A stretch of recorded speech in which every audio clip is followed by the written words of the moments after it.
Hey folks, welcome to CSC325, Database Management Systems. What I'm going to talk to you now about is a special type of Java-based database application that uses an abstraction in addition to the DAO called an object relational model.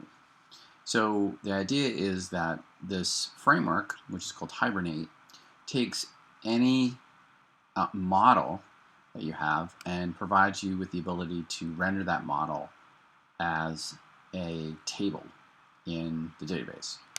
So I have a real basic Hibernate application here, and I just wanted to show you that it's not really that much different from the examples I've shown you before, but there are a few twists. So let's take a look at the main program to start out with. All right, the main program looks exactly like all the main programs that we've explored so far when looking at Java code and database code. So there's a select, followed by some kind of database manipulation, followed by a select to show you what happened after the database was manipulated. So we take a look at the database manipulator itself. The code here looks pretty interesting, and actually, I think pretty clean. So let's take a look at the select example. So here we are selecting records from the account. First thing we do is we grab something called a Hibernate session, and then we begin a transaction. So that basically says, okay, we're starting to execute some database code. The next thing we do is say session create query, and the query is very simple. It can be more complex, but there's an implied select star. So you can think of this as select star from account, and there's no where. So we're going to get everything back from account. Now the thing that's interesting is that the tuples that come back are already account tuples. Hibernate has its own sort of DAO design pattern that it uses, and you don't really have to write any code to make any of this happen. That's what's really neat. There's no, if you look over here on the left, there is no DAO anywhere in here. So after our query, which gets everything from account, it turns it out as a list. It's basically a Java type list. We can iterate through the list and print out every account. That's what this code does. All right, and then when we're done, we close our Hibernate session to free up any resources. All right, let's take a look at insert. This is pretty sweet too. So we open a session, we say begin transaction. We create an account. Here's our Becky account. We've seen this a couple times already. And then we invoke session.save account. So this is the equivalent of doing an insert. We pass the account object in, and then we also say session.getTransaction.commit. What that's going to do is make sure that the tuple gets saved in the database. There's sort of an implied commit on all the examples I've given you so far with the database console as class and database console as DAO. Every time you do some kind of database action, by default, it's going to do a commit. Here, when we're using Hibernate, that's not the case. So if we want to make a change, we have to make sure that we commit. After we do that, we do a session.close to free up resources. All right, well, let's take a look at the update example. So here we're saying we're updating all accounts by 10%. We get a session, begin transaction, create a query. It gets us all of the account objects as a list, just like a select. And then we iterate through every element. We get the element and for each account that we get from the list, we change the amount to the current count amount times 1.1. And what's remarkable about this is simply the act of changing amount will cause Hibernate to change the amount in the database. Isn't that neat? I put a comment here. There's no need to update directly because the account objects are considered persistent objects. Any change is automatically reflected in the database. Now, looking at this example and going back up here and looking at in the insert example, you might be saying to yourself, hey, how come this account which we created isn't automatically put in the database? Well, this account doesn't exist in the database at the moment. It only exists when we do a save. The difference here in update example is that we do the query, we get back a list of accounts, and all the accounts in that list are accounts that exist in the database. So when we do that set amount, we are actually updating the account in the database. How awesome is that? Any change to an object is immediately felt in the database. Then we do a transaction commit to commit our changes, and a session close to clean stuff up.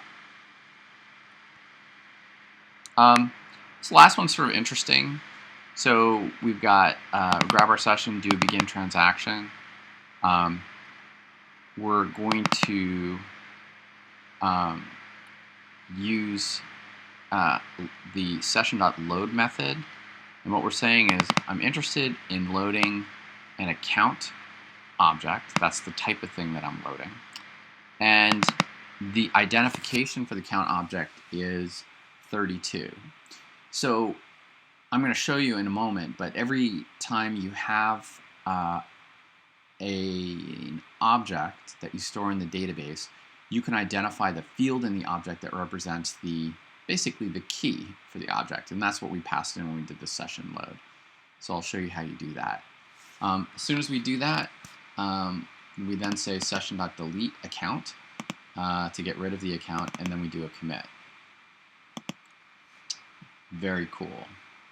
Okay, so that's the database manipulator code. Let's take a look at the account.java code, our model, and you see that this model looks exactly like the model that we used in the previous example. It's basically just a bunch of getters and setters plus the attributes that make up account. Pretty boring. All right, now let's take a look at I'm trying to think of what else I want to show you here.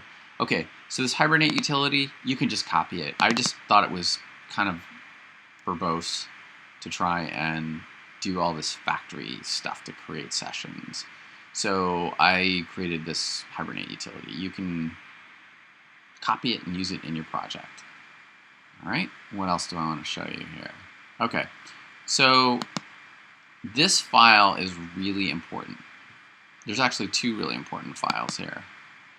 Okay, so the first one is this XML file, account.hbm.xml, the Hibernate account, the Hibernate XML file for account. Let's take a look at that file. This file describes the mapping between the account object and the account table. And what we're saying here is there is an ID name that maps to the ID column in the table, and it is an ID that gets assigned by the program, so it's not automatically generated. And furthermore, it's marked as an ID. I just keep using ID over and over again. I mean, this string could be different from ID, could be something else.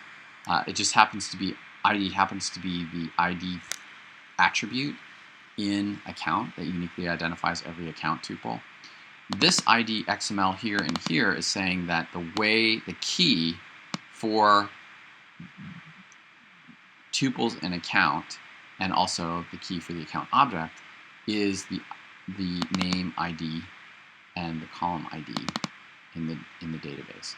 So this is how you can uniquely identify each tuple and each account object via the ID field. And that's what that ID XML is all about. We're also listing other properties. There's name, amount, and address.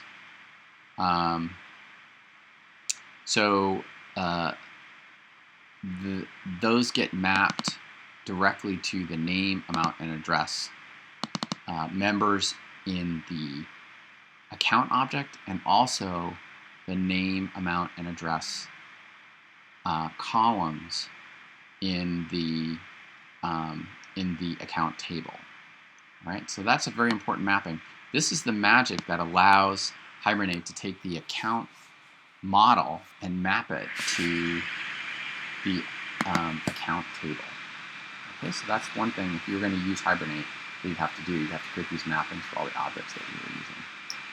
The other important config file is this Hibernate config file, and this contains the information about the driver, which is the Oracle JDBC driver, the connection URL, which in this case says jmcbrine, and the connection username and password. It's kind of a repeat of what we have up here. I'm not sure if this username and password is necessary, but it's in here.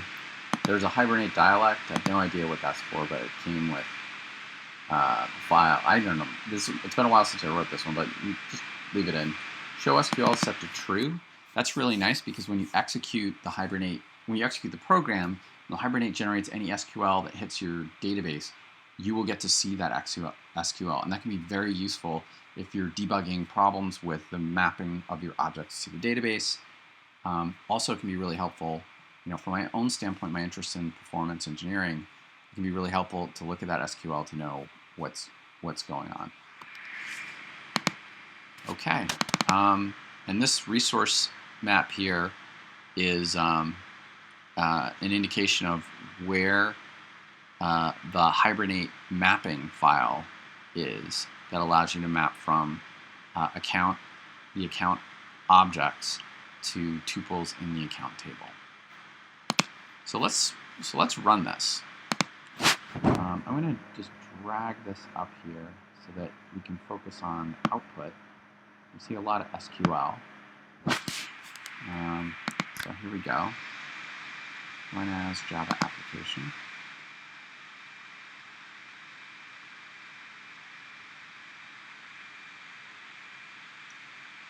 Alright, find me a main program. Okay.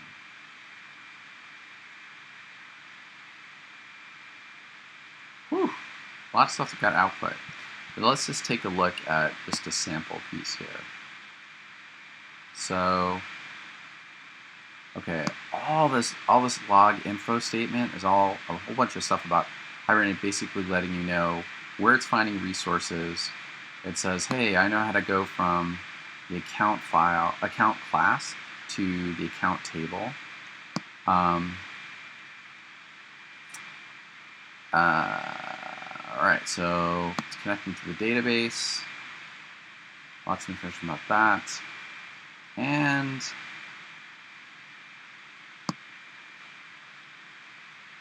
okay, so now we've got, right here, we've got some debug SQL. And this is the select statement that gets issued to the database. So select account 0.account.id as ID 0, account 0 name as name 0, account 0 amount as amount 0, etc., etc., etc., from account 0. So we've got some aliasing there. We get the results and they're printed out. Okay. Here's a debug where we're doing the insert. So right here, insert into account, name, amount, address, ID, values, question mark, question mark. This is another way of doing insert statements, which I'll talk about a little bit later. But basically, what's nice about this insert is that it really doesn't matter where name, amount, address, and ID are. You just specify name is going to be the first thing I'm telling you, amount is the second, address is the third, ID is the fourth. Here are the values for name. This question mark represents a placeholder for name, amount, address, and ID. And even if name, amount, address, and ID aren't in the same order in the table, those attributes aren't in the same attribute order in the table, the database will map them to the correct location in the table when you do the insert, which is awesome. Okay, now we're doing another select and getting the results back. Now we're going to do a whole bunch of sets. So you see update account, set name, amount, address, where ID equals some value.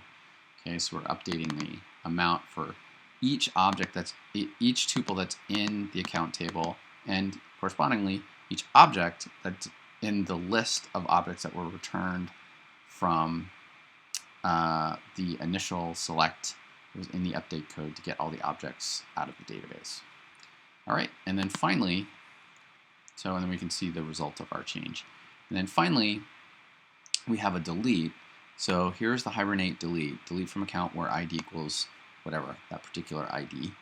And we take a look at the results. The ID here, I think, was 32, actually. And then we take a look at the result. We got a bunch of tuples here that come back, and we see that Becky's been removed again, where she was here. Then we did the delete,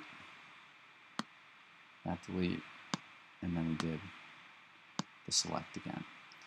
And just to make sure you're understanding this, what's so cool about this, right? This deleting account with ID 32, that's my debugging statement. I didn't issue this code, delete from account where ID. I have no idea.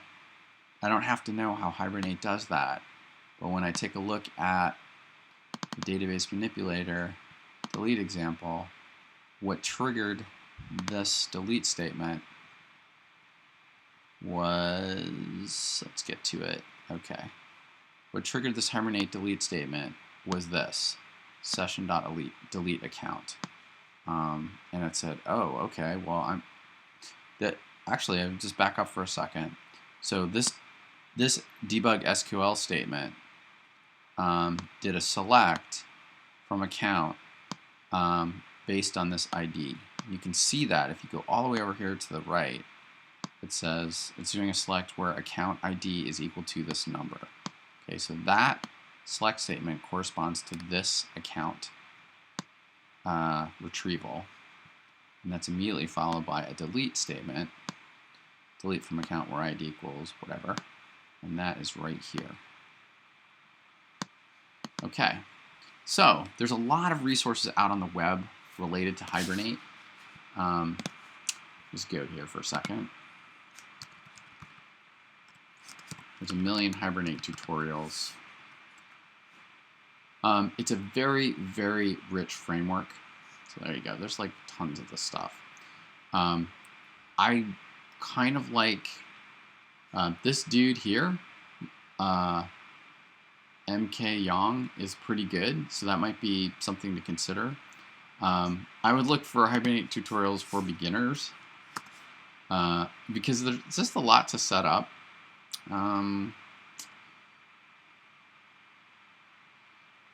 Yeah, let's take a look at